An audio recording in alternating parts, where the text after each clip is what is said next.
All information given in this episode is for educational purposes and should not be tried prior to consulting a licensed physician and or certified state or accrediting bodies. We encourage all listeners to research, talk, and make all inquiries to all of the important professionals and governing bodies before acting on any information heard on the De La Fit podcast. Any action taken by any listener is done by and under their own omission and action, whether conscious to the results positive or not.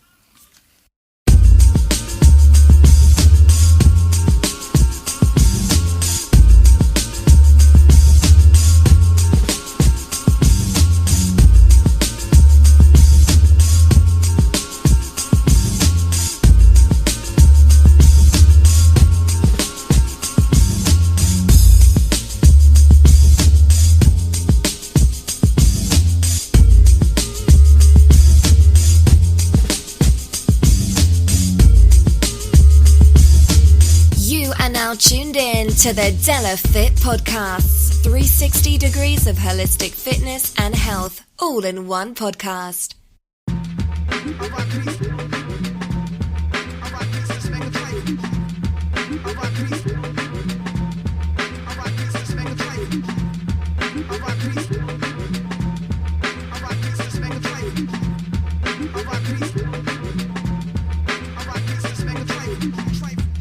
Salutations and proclamations. It is I, it is you, it is us, it is we. Together we make up the digital family that is the De La Fit podcast. I'm your host, Philly's #1 son, aka the body alchemist, Sun Moon Bay, bringing you another podcast excursion. Welcome everybody. Happy Friday. I hope that your week was filled with positivity. We've got a great show for you this particular day, as we are going to be getting into something a little bit different.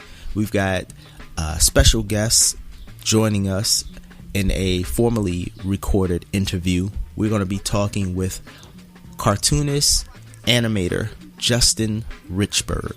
Now, this is a former interview that we conducted. We actually conducted it towards the beginning of January, because this is the first time we were actually able to get Justin, and we did our first live show. We were actually off site, and this was prior to just securing the new studio that we had. This is all pre-pandemic, pre-corona, when people could actually sit down with each other without a mask and have a conversation.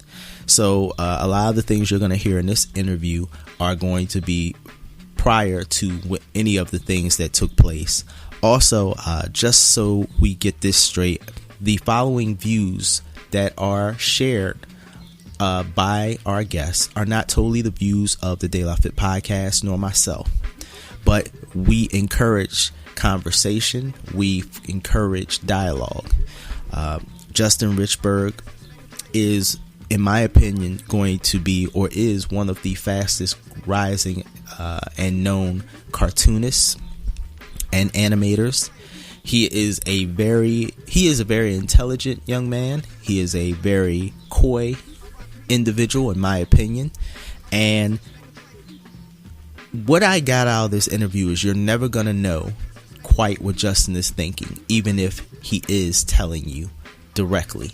There's always some kind of duality with him. He is, in my opinion, a very talented cartoonist. He's got his hand on the pulse of what a lot of the millennials are talking about, as well as a lot of what's going on in social media and in politics. So a lot of what you see is what he perceives. He is very good at his medium, which is art. So we're going to be talking with him about this. He's going to be telling you about how he feels. And I also want everybody listening to this to understand that when we first interviewed Justin, getting into this interview, my opinion or my idea was that we were going to be talking about how art acts as a catalyst, as a bridge to open communication about topics that we don't necessarily want to speak of.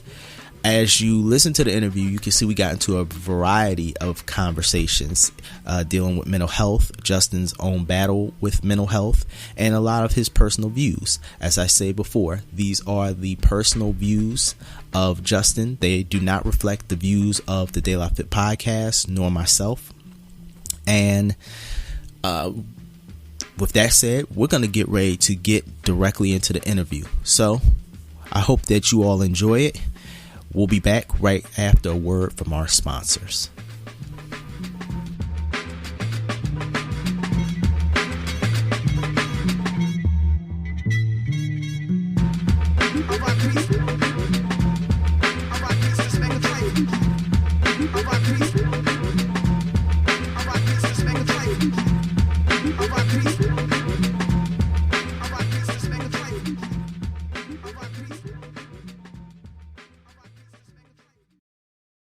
De La Fit Podcast is sponsored by Mountain Made CBD. Mountain Made is changing the CBD game by offering a line of high-dose CBD tablets at an affordable price. Their products are THC-free and third-party tested for accuracy, cleanliness, and potency. Their products, which ship nationwide, include Build for CBD saturation, Boost for precision titration, Recovery for rest and rehab.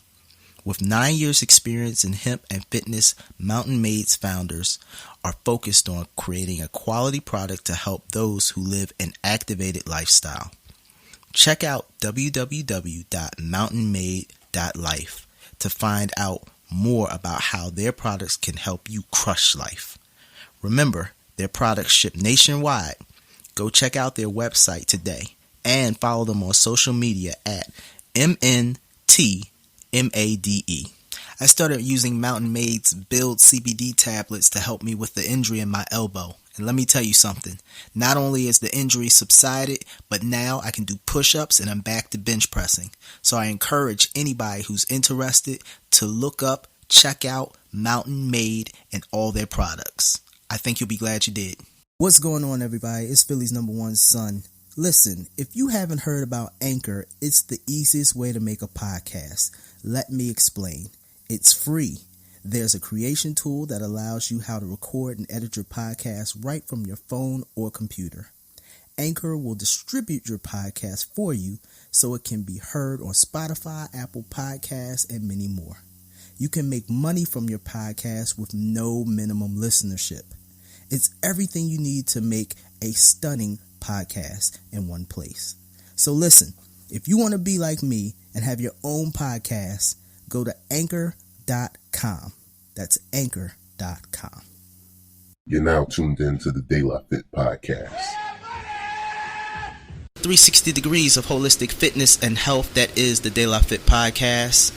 I am your host, as you know, Philly's #1 son, aka the Body Alchemist, and I am excited about my guest. This is our first live interview. All right, the first time we've done this. Most of the individuals that have been on the De La Fit Podcast, they're from different places. We've interviewed people from Canada, we've interviewed people as far as France and everywhere else. So this is a treat. I get to speak to one of Philly's own up and coming artists, Justin Richburg. Justin, how you doing today, man? I'm chilling, bro. Like, tired. I see you got the goose down. It's looking cold. It's cold outside in Philly, and everybody knows Philly can be damn cold. First things first, Justin, how you been? Cold. I wish you guys could see how he's looking at me right now. Justin's just like, it's really cold in here, man. Like Jack Frost and lost his ever-loving mind. Right? Mm-hmm. So, Justin, tell us a little bit about your background. For those out there who don't know Justin Richburg, I'm going to say this. He is going to be, in my opinion, one of the biggest illustrators of our time. If you haven't paid attention to his work and what he's capable of doing and the conversations he's able to have with his artwork, then I think you're living in a hole. You're living in a cave, because this young man is doing a lot. Justin, you are self-taught, am I correct? Yeah. So, talk to us a little bit about, where did this start? Where did your love for art come from? I'm being honest. You would think it would come like from when all of us are little, we just see our favorite cartoon or something, and then we pause it, and then pause the screen, and then just draw. Just copy the image that way, or just see something in a magazine and just draw it. That's how it would be. But to be honest, it wasn't until a few years ago, where somebody paid me for something, then that's where my love started coming from, it, to be honest. Because there wasn't no encouragement for me throughout my life to draw. Nobody pushed me in that direction and nothing like that. Okay. You know, so it just came from me like getting paid for something randomly, and then I was like, I can get paid from stuff like this, so that's what encouraged me, to be honest. So, did you draw just on your own, this as a hobby or something like that, or you just all of a sudden, I have this talent? Back in 2008, because I'm 30 right now. Okay. Back in 2008, I had ended up getting like come down with a bipolar schizophrenia. Okay. So you know, they ended up taking like some years like from me. You know, like from say like 18 to like 22 or something like that. You know, I couldn't tell you what I was doing. You know, like them people that was on the streets, like you'll see, like they look like there's nothing up there in the head. They just wander around aimlessly. Like that was me for a period of time until I just came back randomly. You know, when I came back too randomly, you know, like I found myself, you know, like in like these like, you know, they had like them adult daycares, yeah, stuff like that, like where they transport. Like my mom got me into one of them things 'cause I was like that far gone. So you know, just imagine that like you're 21, and then like when you like you finally like wake up, and then like you see yourself around like really like fucked up individuals that's like really like long gone. Then like you know like you basically like you don't know what to do. So you know like I would just be at home. I would draw. You know, that would just be one of the main things that I would just do throughout the day because I literally had nothing else to do. And then, you know, as more as my mind came back to, I was able, you know, like to not physically fight with my mom. You know, I was able to like to fight with her to get off like medication and stuff like that. Okay. And mind you, it blew me up to like the medication blew me up to around like almost like 300 pounds because I always been small all my life, like around like 170 or something like that. But I was like almost like damn near 300 pounds. And then, you know, like once I was able like to get off the medication on my own, I just stopped taking it. You know, then for some reason my body went back down to its regular size. I guess because like it was water in the pills, okay, or whatever that blow you up.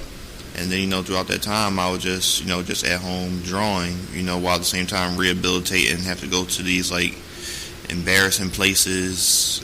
You know, for people that have like mental disorders, like for they can be like ready to get back into the workforce. And okay. You know, throughout that time, somebody so happened to give me, you know, like a couple of dollars to draw something, and then, you know, like that encouraged me to you know, to draw more.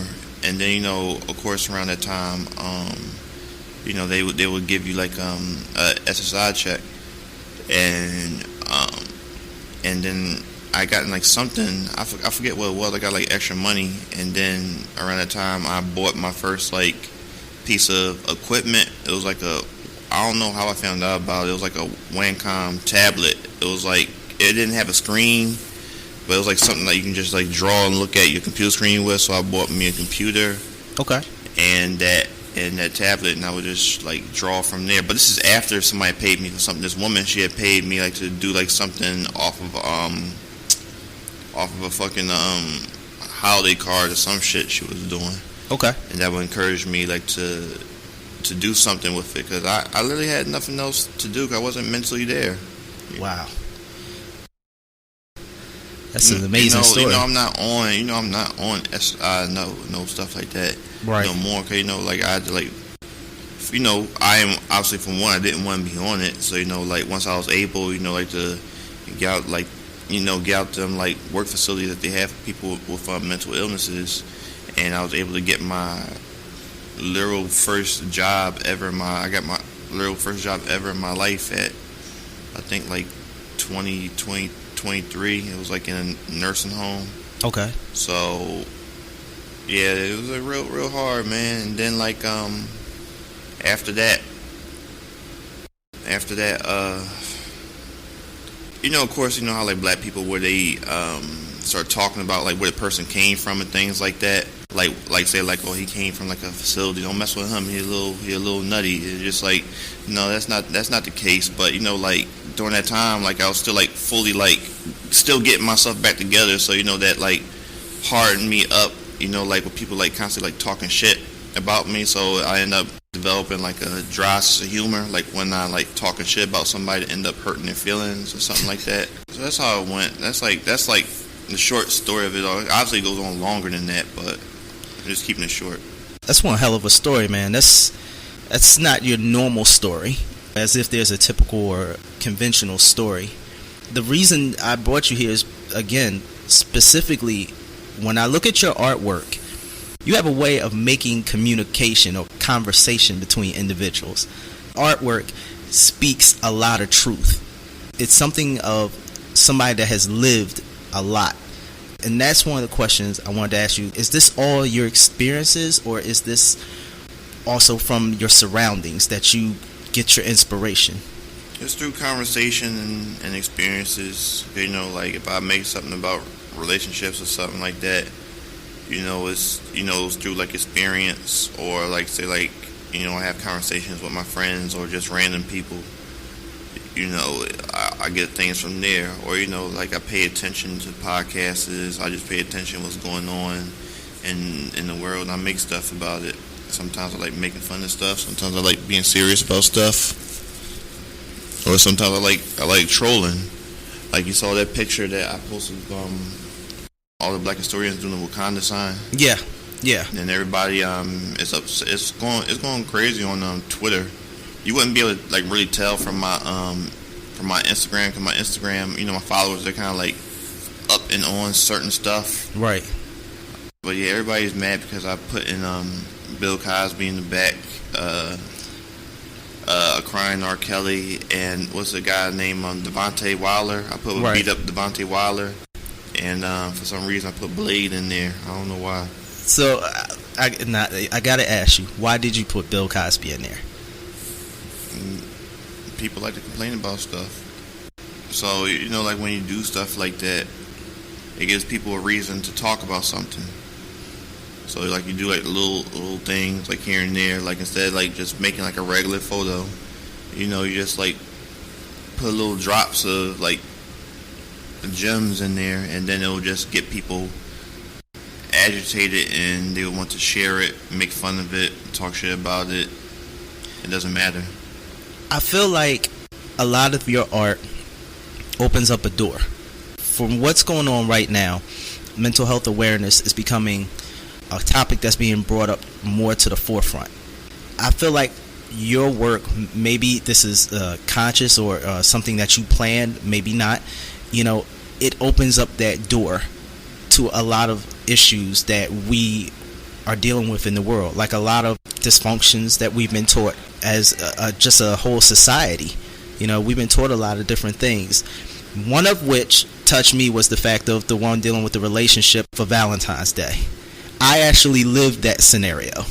And so did I. So when you put that out there, and for those that are listening, I don't want to go completely into it because I want you to go to Justin's Instagram. But it's a situation where basically it's a couple. They have a date night for Valentine's Day. Everything's going well. The man and the woman have an intimate night. The woman is satisfied, and the man gets asked a question by his girl, did you climax? And basically kind of says, does it really matter? Am I hitting the nail on the head, Justin? And it goes into an argument. And when I saw this, I was like, man, I said, I didn't think there was anybody else except like my homies, my close friends, that would ever say anything about this, because it takes place. I feel like your art is super inclusive and super dealing with equality. Is this just something you're just doing naturally, or is this just, where does this all come about? Like I said, it goes through my experiences, and then like I listen to like what my friends talk about, but mostly stuff like that comes from my experience. I'm not a person, I don't pander to nobody. So, like you'll see like other artists, like other male artists, like they'll pander they'll pander to females, you know, like they try to get them on their side and stuff like that. No, I'm not that type of person, you know. Like I just make what I make, you know. Like people like what, you know, they just like what I make, you know. Like, but you know, like by what I make, you know, like more men are like drawn to it. You know, like I do like make stuff from a male perspective. I mean, like at the end of the day, I am a guy, so it's like I only can talk from like my type of experiences. You know, like I'm not like one of them artists, you know, like all thing they do is like draw half naked women all day and put like black queens and stuff like that. I'm not that type of person. I'm going to write stuff that I feel as though like real people go through. People like stuff like that lasts longer than just making like a pretty picture. Well, it's nice to look at. It don't make you think. I like making stuff that make people think, and I like doing stuff that like will shock you. Like I'm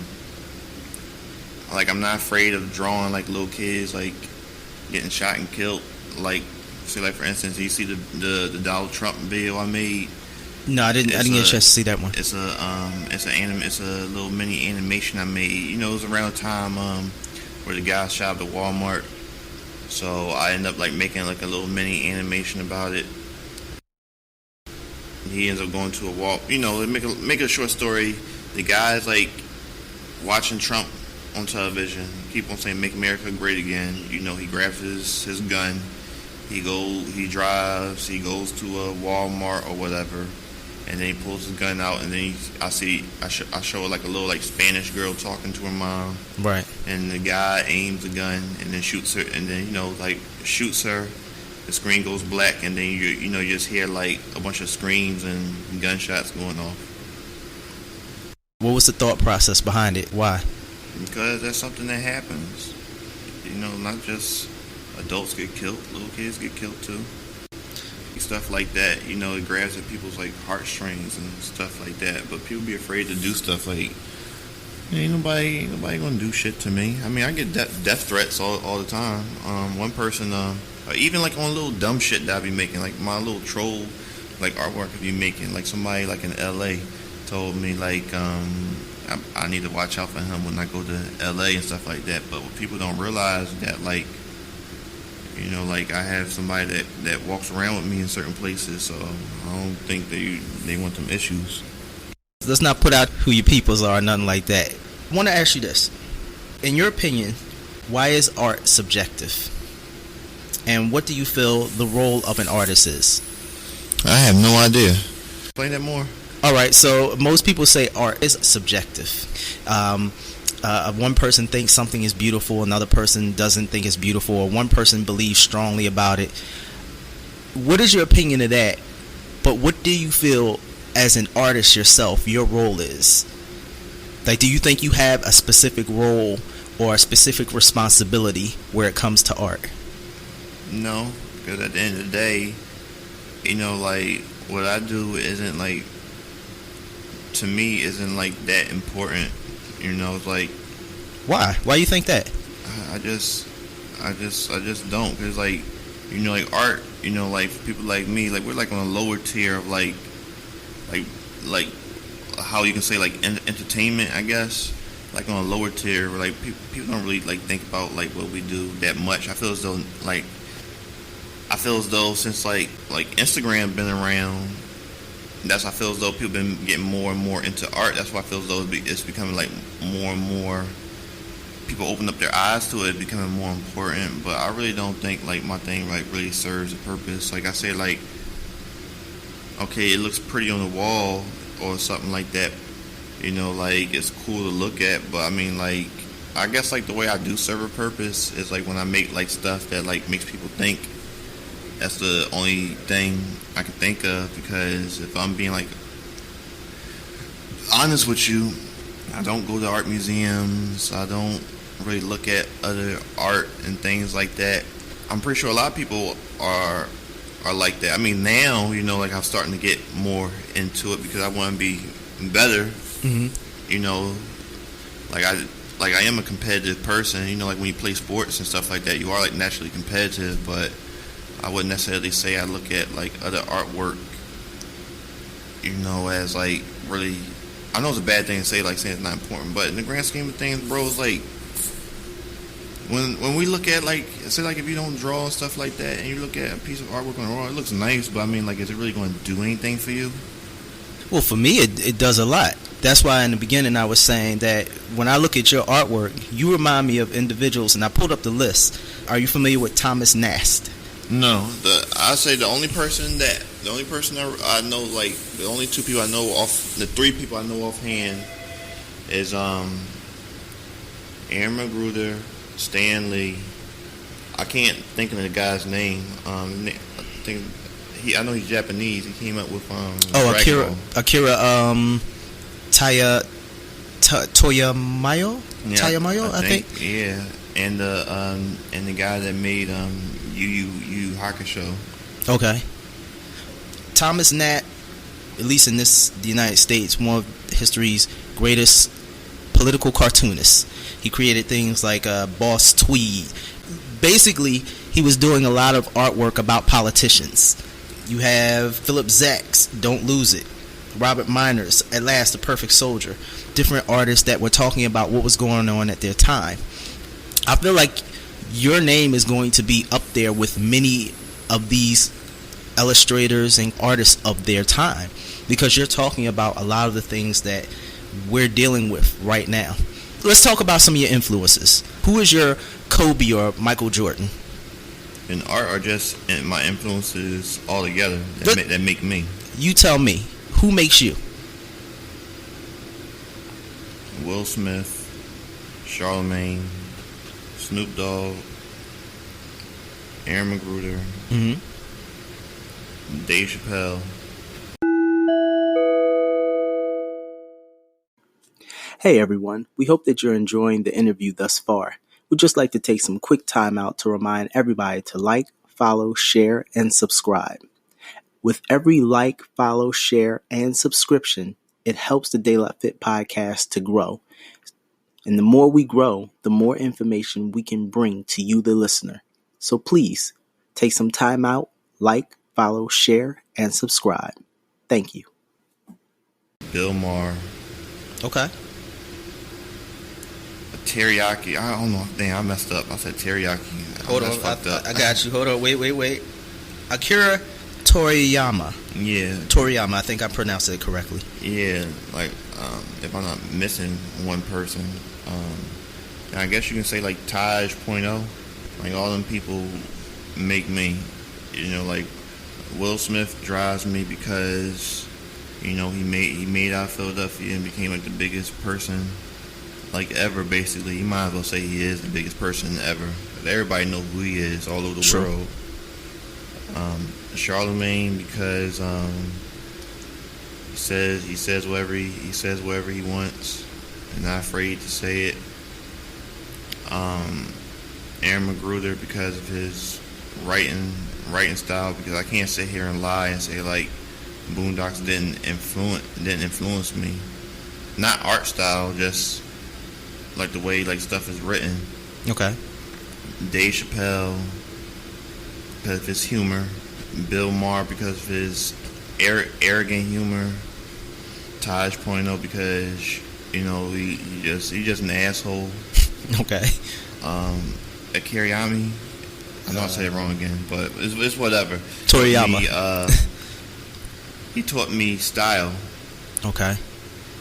Because, you know, as long as the characters look cool, you know, because like if people don't pay attention to story and stuff like that, as long as it looks cool, that's all. That's a big part of it as well.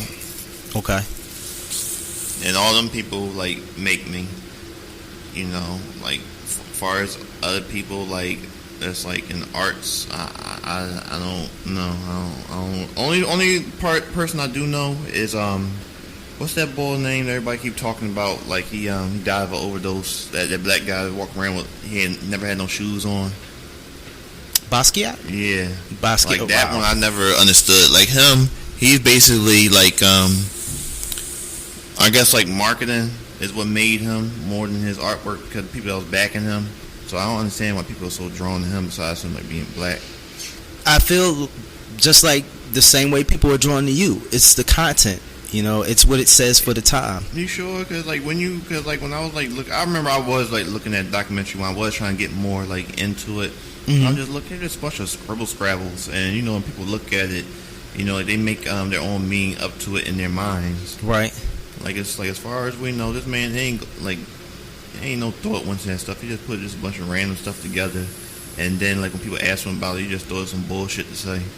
It's possible he was drawn to a lot of graffiti, a lot of graffiti, but a lot of what is called it's not expressive. And my mom is an art teacher, and she would really get upset that I can't remember what this called, but it was a certain style of art that he was really drawn to.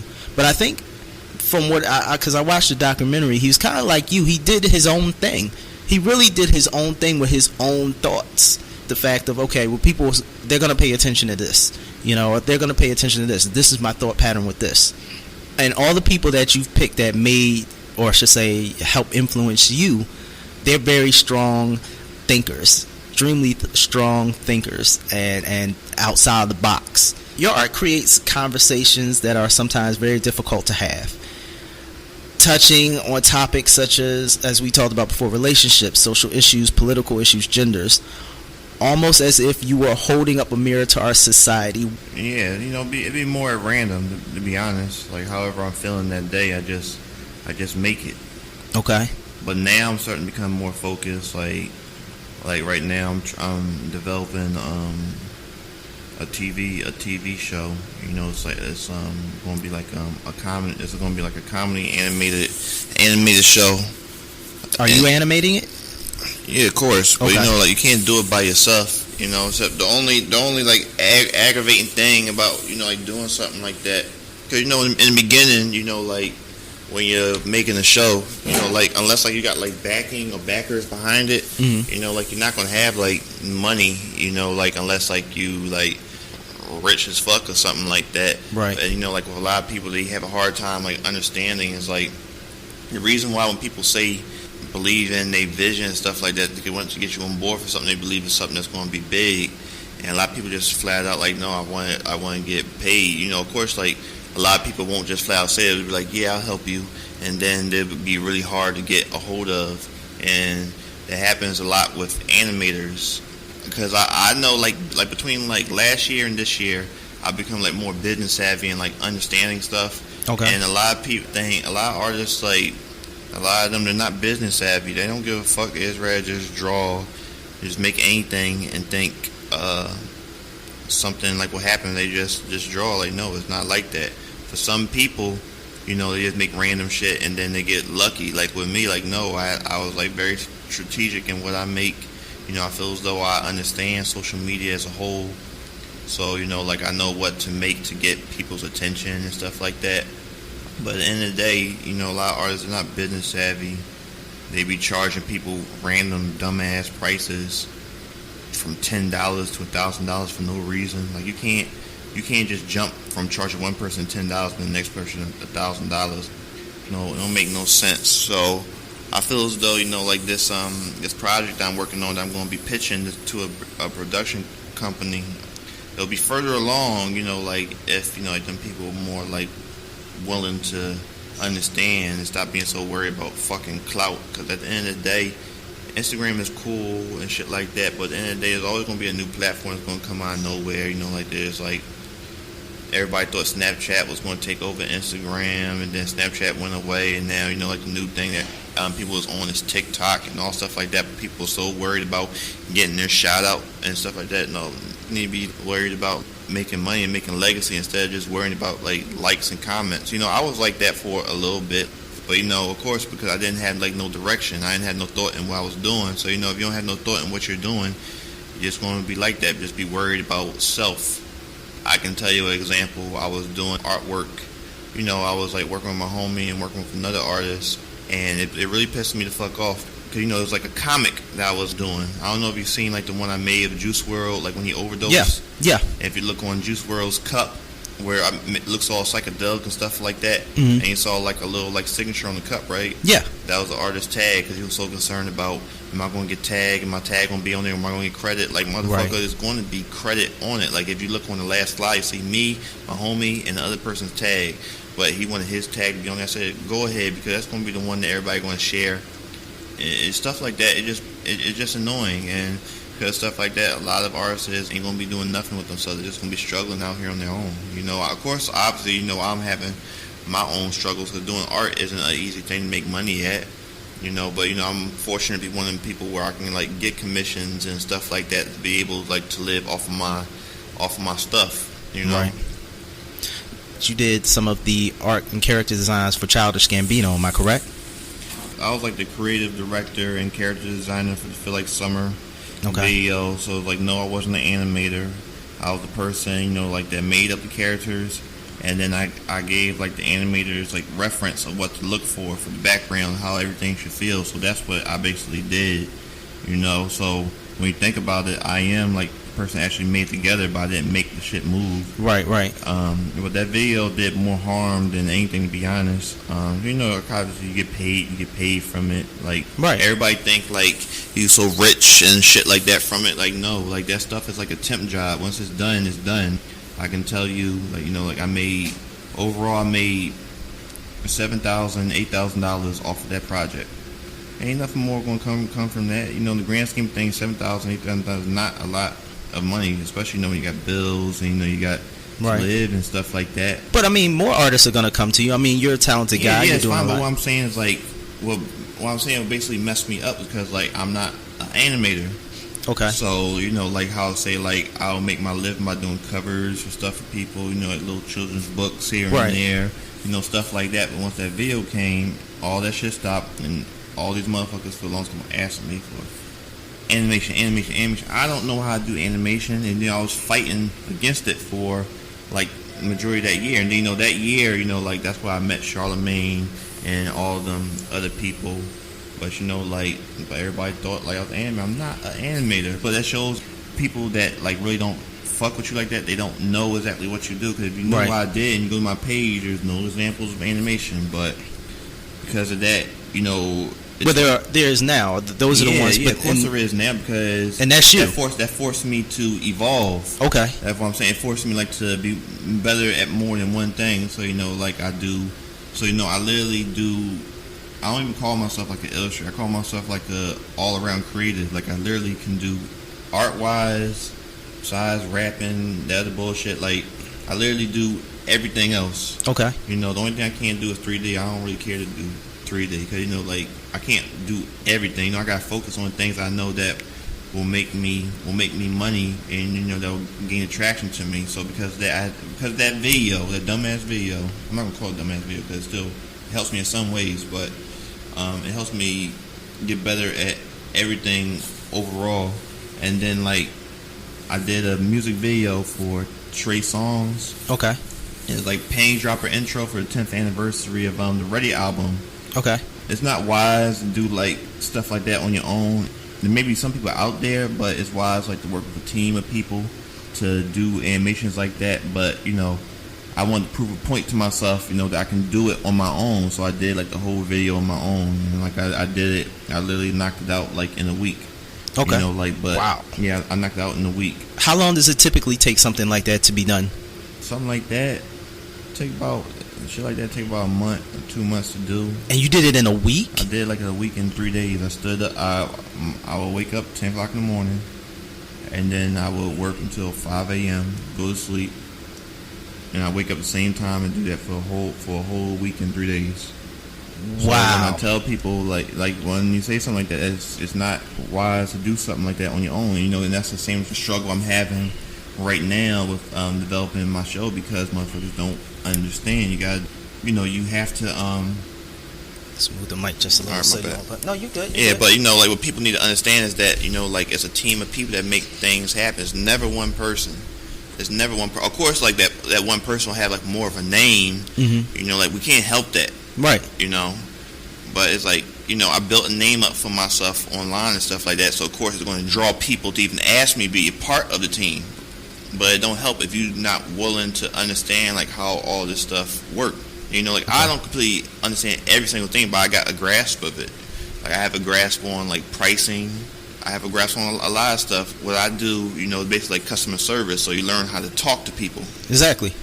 So it's a lot of stuff that goes into it. People like are willing like to stop being so worried about like clouts and fucking shout outs and be a part of the actual work. Got you. Justin, I want to ask you this question.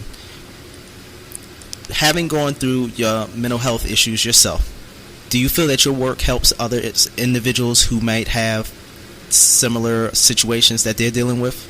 I'm pretty sure it will, because, you know, like with anything that you do that's real good, you know, people be like, yo, this saved my life. You know, I had people say it saved my life, it kept me from committing suicide, all this other stuff. You know, everybody that does something that's influential, you know, you'll always get them type of messages. But at the end of the day, this is what we have to realize, that mental illness is a mindset. Majority of us, everybody out there is not a mindset, it's a real thing. Right. Like, I would say, like, with my mental illness, bipolar schizophrenia, you know, like with schizophrenia, you're supposed to hear things and stuff like that. Bipolar thing, I feel as though is a real thing with me, because I do, like, my temper goes up and down, but you can't tell it because of, like, my face stays the same, you know, voice at the same tone.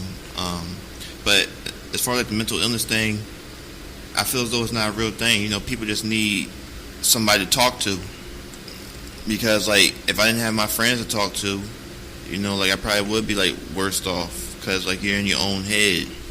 So the important thing about mental illness, people need to, you know, you need to have like people in your life that care about you, you know, but unfortunately everybody don't have that. So of course, like the mental illness that they think they have is going to overwhelm them.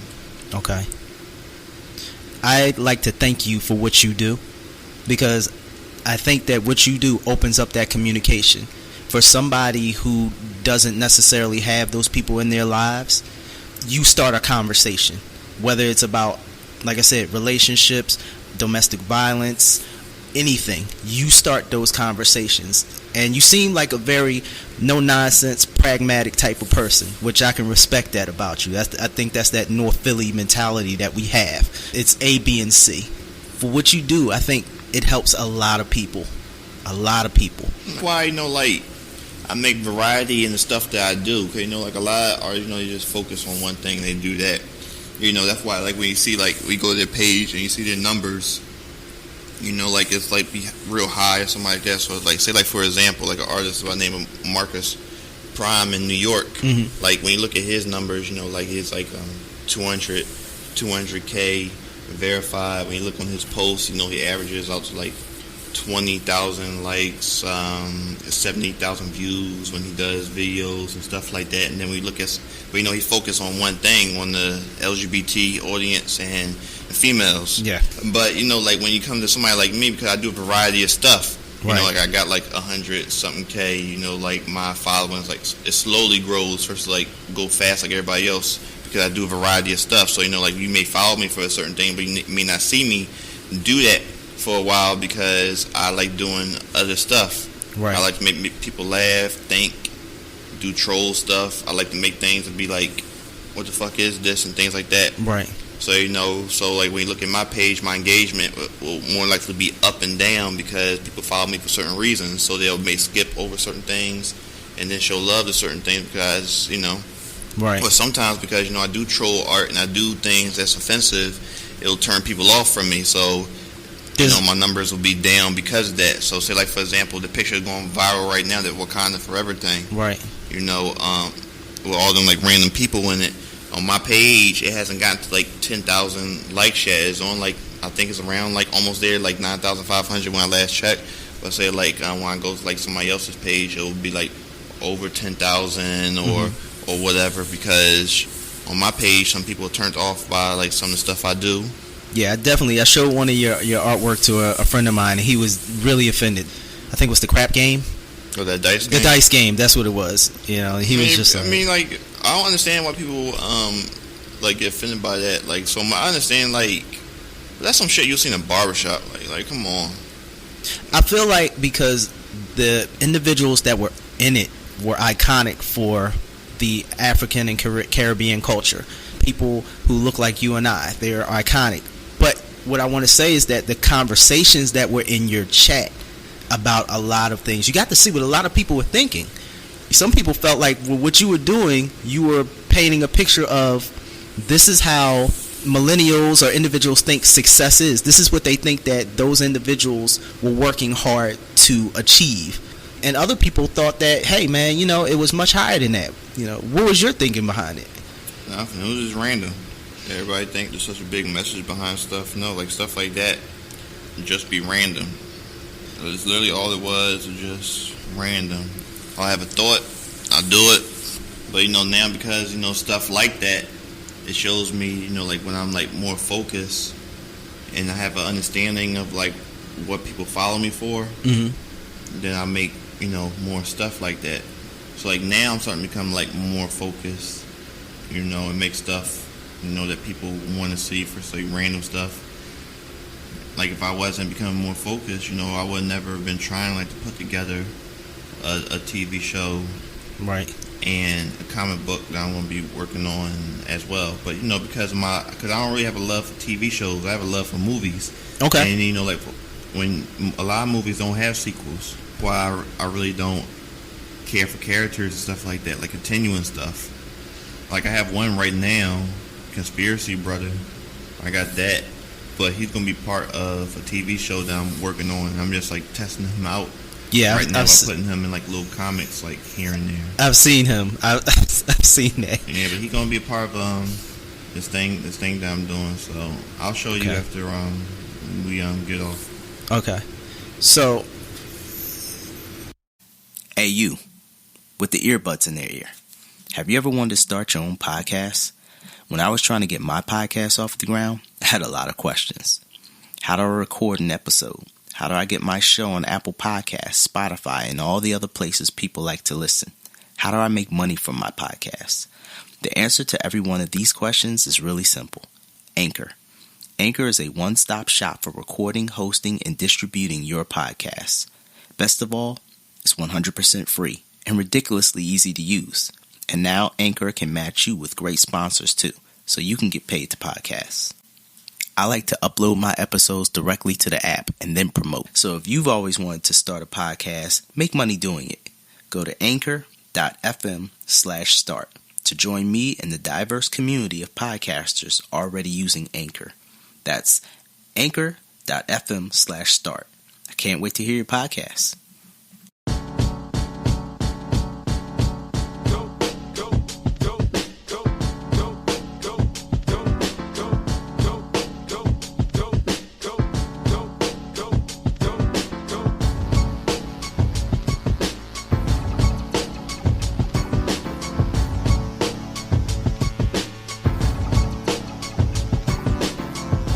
So I just want to take the time out to thank Justin for coming on to the show at that time. As you can hear, we were off-site.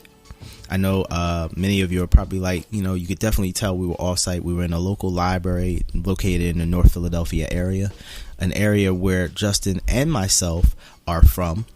And as you can tell, the conversation was truly interesting. We talked for a very long time. As I said before, initially going into this interview, I thought that we were going to be speaking on a specific topic. Whenever I start an interview with any guest, I never know quite where it's going to go. I have my own ideas, but because we are dealing with other individuals, you never know where the journey is going to take you. So with that being said, the journey that we took with Justin was a very interesting one. And he shared his views dealing with his battles with mental health, his views on mental health as a whole, his views on the art world, some of which to some of you might be quite controversial. Some of you might be like, yo, I just don't feel it, or I might not be a fan of his. I would say to you that to take a slow look, see what it is that you see in some of his artwork. It's not for everybody, but I do see some of the things that he has done. Some of the artwork that he has created has a very potent, powerful use. He recently did a piece where it's a popular broadcaster. He animated if three men could sit down and talk about the racism in America. And what he did was he created a piece where it was an animated short where a popular Breakfast Club host, Charlemagne the God, interviewed Martin Luther King and Malcolm X. What it would sound like. What do they think it would be like? And a lot of people really like this particular piece. He's done other cartoons or illustrations where he's talked about relationships. He's done troll art. And for those of you who don't know what trolling is, I would invite you to look at our interview with Callie Cartel and how she eloquently breaks down the art of trolling, what trolling is, and how he trolls the trolls. Justin trolls the trolls with using his art, but he also trolls himself. So in looking at this is how I view it. This is how I see it. So this is something that I felt is a value in a person that I felt needed to be on this show to express his thinking, because if you look at his art, there is an in-depth thinking there. If listening to this interview, Justin said at one point, he was just like, I don't really think about it. If it just pops in my head, I put it out there. That could be true, but in interviewing the individual and looking deeper, I see a little bit more. I see a young man who thinks deeply about a lot of things, who has conversations with his friends and people close to him about things. I see a human being who opens up about a lot of things. But I also see a fellow North Philadelphia native who sometimes, just like my city, just puts it out there. Look, this is the reality. Put it out there. If you like it, you like it. If you do not, you do not. It's up for you to decide, and it's up for you to have that conversation, which is what I think is so powerful about art. Art can be that catalyst. Art opens up so many doors. I do believe personally it is the job of an artist to have an opinion. I think when they're creating that there should be a reason. That's just me. I think that there should be some type of responsibility that an artist takes. That's my opinion. Not everybody thinks that, which is another conversation in itself. What do we take responsibility on? As human beings, where do we stop and where do we continue where it comes to responsibility? That's a whole deeper conversation. Conversations that I think we're blessed to have with individuals like Justin, because they make us bring them up. Sometimes it's good to remind ourselves, what is it that we need to do as human beings? What is our responsibilities to each other?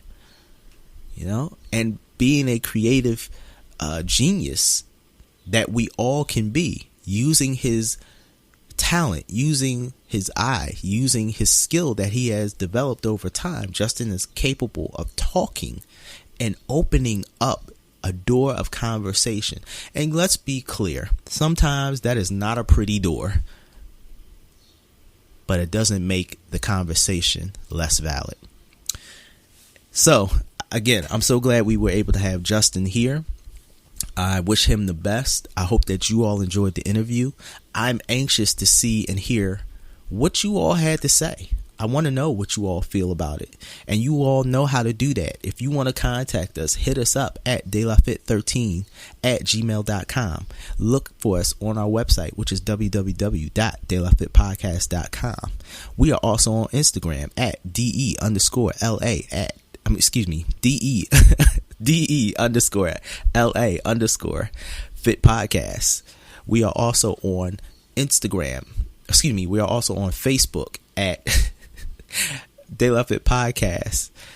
We are also on Twitter at De La Fit Podcast. See, I thought I was going to get past it. Sometimes I have those days where my words don't fumble and I'm like an acrobat and I'm like, yes, I was able to hit the dismount like perfectly. And then other days I look like an albatross when it lands. For those of you that don't know what an albatross is, it's a bird. Google the albatross landing. And when you see it, you're going to be like, ooh, Well, that's me at times when it comes to my verbiage when we're on the mic. Sometimes we stick that landing, sometimes we look like the albatross, but no matter what, we're here, we understand, and we're empathetic, and we are enjoying ourselves. And I hope that you all are enjoying yourselves listening to this podcast, listening to this excursion, listening to this communication back and forth. I'm so anxious to hear from all of you. I hope that you all enjoy this. We'll be back next week. I said we were going to talk to our athlete Adam Sandell. I messed that up, but we'll be back next week with our interview with athlete Adam Sandell and Guinness World Record holder Adam Sandell, an elite athlete in the calisthenic world. I hope that you all are ready for that interview. Please, before anything else, please, I hope that you have a positive weekend, a very positive and loving and healthy week ahead of you.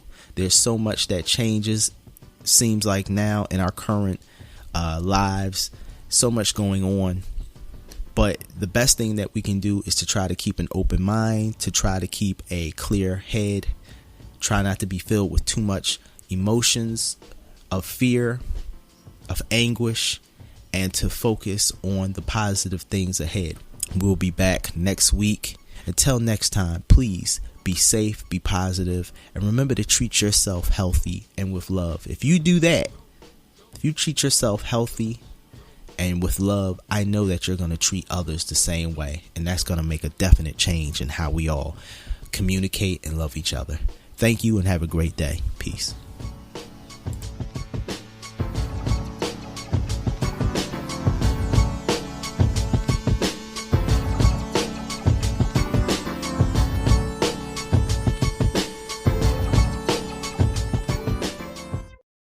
You've been listening to the Delafit podcast. Ta-ta for now.